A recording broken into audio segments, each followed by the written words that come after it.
ಆತ್ಮೀಯ H16 news ಅರ್ಥಾತ್ ಹೇ ಸೀತಾರಾಮಗೆ ಸ್ವಾಗತ. ನಾನು ನಿಮ್ಮವ MI ಅಥವಾ ಮಲ್ಲಪ್ಪ ಜೋತಾವರ್. ಆದ್ಮೇಲೆ ಈಗ ತಾವು ದಿನ ಸುದ್ದಿಗಳನ್ನ ಅದರ ಜೊತೆಗೆ ವಿಶೇಷತೆಗಳನ್ನ ನೋಡ್ತಾ ಹೋಗಿ ವಿಶೇಷ ಈ ಮೊದಲನೇ ಸುದ್ದಿಯನ್ನು ನೋಡಿ.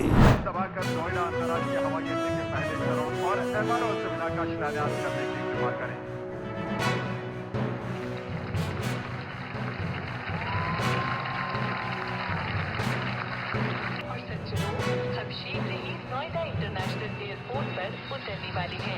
ये एयरपोर्ट उत्तर प्रदेश का 5वां अंतर्राष्ट्रीय एयरपोर्ट है, जो नए भारत के आध्यात्मिक, सांस्कृतिक और व्यावसायिक केंद्र उत्तर प्रदेश को वैश्विक पहचान दे रहा है।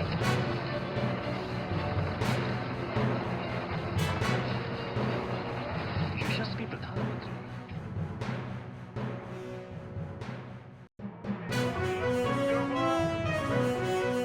यहाँ के नौजवानों के लिए अनेक नए अवसर लेकर आने वाला है। यहाँ से दुनिया के लिए विमान तो उड़ेंगे ही, साथ ही ये विकसित उत्तर प्रदेश की उड़ान का भी प्रतीक बनेगा। मैं उत्तर प्रदेश को विशेष रूप से पश्चिम उत्तर प्रदेश की जनता को इस भव्य एयरपोर्ट के लिए बहुत बहुत बधाई देता हूं।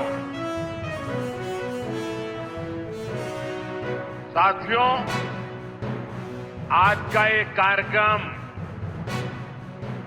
भारत के नए मिजाज का प्रतीक है। आप सभी देख रहे हैं कि आज पूरा विश्व कितना चिंतित है। पश्चिम एशिया में 1 महीने से युद्ध चल रहा है। युद्ध की वजह से कई सारे देशों में खाने पीने के सामान, पेट्रोल, डीजल, गैस, खाद, ऐसी कई जरूरी चीजों का चारों तरफ संकट पैदा हो गया। हर देश इस संकट का सामना करने के लिए कुछ न कुछ कोशिश कर रहा है, प्रयास कर रहा है। और हमारा भारत भी इस संकट का पूरी शक्ति से मुकाबला कर रहा है। देशवासियों की ताकत के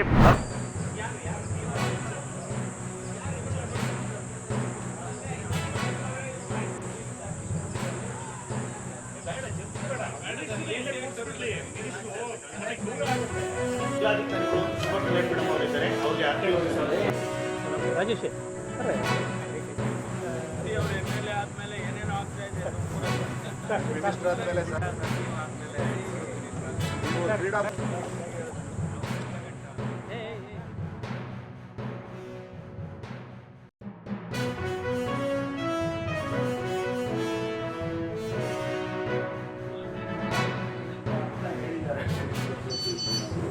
ಇನ್ನು ಜಾಸ್ತಿನ ಹಾಕೋದು ಕಡಿಮೆನೇ ಮಾಡೋದು ಆಯ್ತಾ.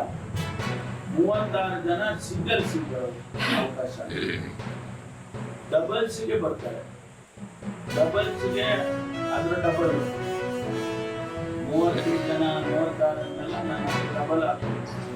ಬಟ್ ಅವರು ಹೇಳ್ತಾರೆ ಒಂದು 60ವರೆಗೆ ಅದ್ರಲ್ಲಿ ಆಗ್ಬೋದು.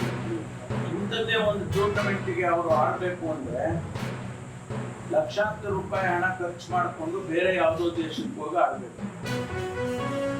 ಆ ಅವಕಾಶವನ್ನ ನಾವು ಇಲ್ಲೇ ಕಲ್ಪಿಸ್ಕೊಡ್ತೇವೆ.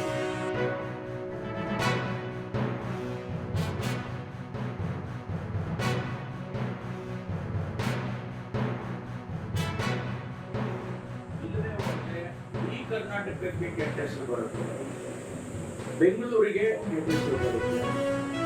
ಅದು ಸರ್ಕಾರಕ್ಕೂ ಸ್ವಾಭಾವಿಕವಾಗಿ ಹಾಗಾಗಿ ಯುವಕರಿಗೆ ವಿಶೇಷವಾಗಿ ನಿರಾಶೆ ಮಾಡೋದಿಲ್ಲ ಅಂತ ಹೇಳಿ ನಮಗೆಲ್ಲ ಸೂಚನೆಗಳು ಬಂದ ಕಾರಣಕ್ಕಾಗಿ ನಾವು ಅನುಮತಿಯನ್ನು ಕೊಟ್ಟಿದ್ದೇವೆ.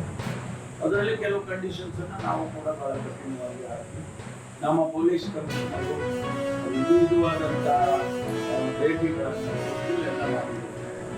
ಕ್ಯಾಮರಾಗಳನ್ನ ಹಾಕಿದ್ದಾರೆ, ಗೇಟ್ಗಳನ್ನು ಡಬಲ್ ಮಾಡಿದ್ದಾರೆ, ವೈಡನ್ ಮಾಡಿದ್ದಾರೆ ಮತ್ತು ಜನ ತಕ್ಷಣ ಆಚೆ ಬರೋದಕ್ಕೆ ಒಳಗಡೆ ಹೋಗೋದಕ್ಕೆ ಯಾವುದೇ ತೊಂದರೆ ಆಗದಂಗೆ ಮಾಡಬೇಕು. ರಸ್ತೆಯಲ್ಲಿ ನಿಂತ್ಕೊಂಡು ಟಿಕೆಟ್ ಪರ್ಚೇಸ್ ಮಾಡೋದು, ಆ ರಸ್ತೆನೇ ಬ್ಲಾಕ್ ಮಾಡೋದು, ಆ ರೀತಿ ಎಲ್ಲ ಘಟನೆಗಳು ನಡೀತಾ ಇದ್ದದನ್ನು ನಿಲ್ಲಿಸೋದಕ್ಕೆ ಏನು ಕ್ರಮ ತಗೋಬೇಕು ಅದೆಲ್ಲ ತಗೊಂಡಿಲ್ಲ.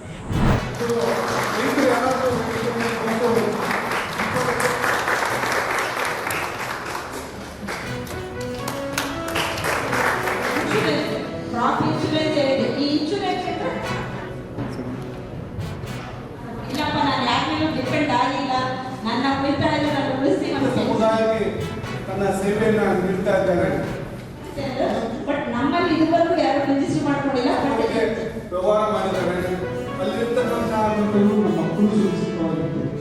ಹೆಂಗಾಗಿದೆ ಅಂತಂದ್ರೆ ಸುಲಭವಾಗಿ ಅನುಷ್ಠಾನ ಮಾಡುವುದರಲ್ಲಿ ಪ್ರಮುಖ ಪಾತ್ರ ವೇದಿಕೆ ಮೇಲೆ ಆಸನರಾಗಿರ್ತಕ್ಕಂತಹ ಗಣ್ಯಾತಿ ಗಣ್ಯರಿಗೆ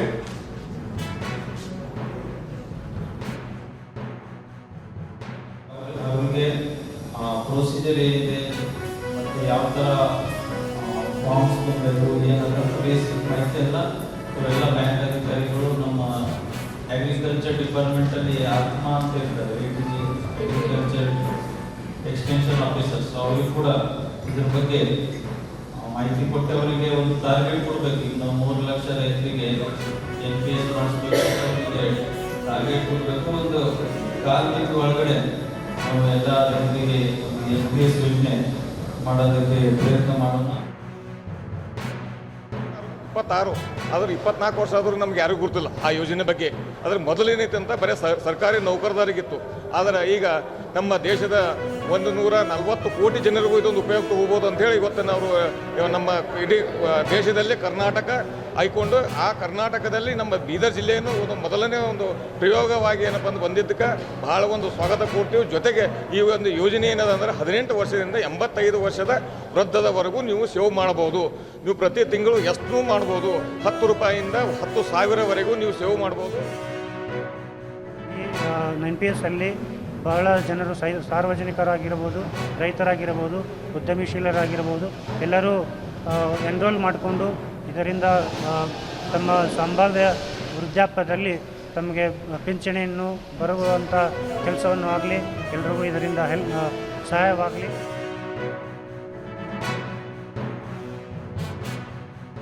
ಅಂದರೆ ಅನಿಶ್ಚಿತ, ಅವರು ಬರದಲ್ಲಿ ಕಳ್ಕೊಬೋದು ಅವ್ರ ಆದಾಯನ, ಇಲ್ಲಾಂದರೆ ಅಕಾಲಿಕ ಮಳೆಯಿಂದ ಕಳ್ಕೊಬೋದು. ಸೊ ದಟ್ ಇವರು ಒಂದು ಏನು ತಮ್ಮ ಆದಾಯ ಬರುತ್ತೆ ಅದರಲ್ಲಿ ಸ್ವಲ್ಪ ಮಟ್ಟಿಗೆ ಉಳಿಕೆ ಮಾಡಿದ್ರೆ, ಸೇವಿಂಗ್ಸ್ ಮಾಡಿದ್ರೆ ಅವರ ಇಳಿ ವಯಸ್ಸಿನಲ್ಲಿ ಮಕ್ಕಳಿಗೆ ಭಾರ ಹಾಕ್ದಿರ ಒಂದು ಪೆನ್ಷನ್ನ ಪಡ್ಕೋಬೋದಾಗಿದೆ. ತೊಡಗಿಸ್ಬೋದು. ಸೊ ಇಲ್ಲಿ ಆ ಹಣದಿಂದ ನೇರವಾಗಿ ಪಿಂಚಣಿ ಪಡ್ತಕ್ಕಂಥ ಒಂದು ಅವಕಾಶ ಇದೆ.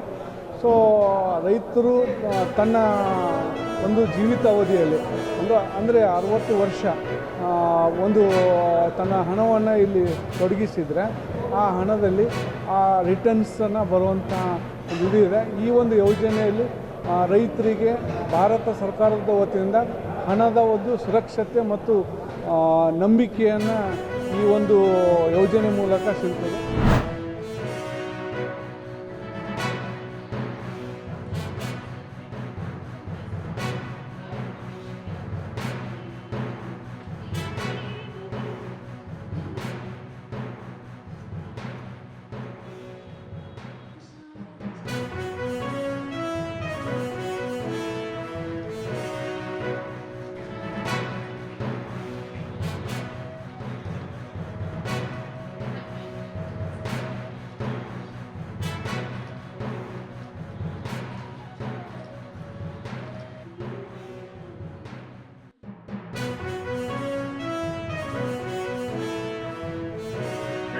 relentless.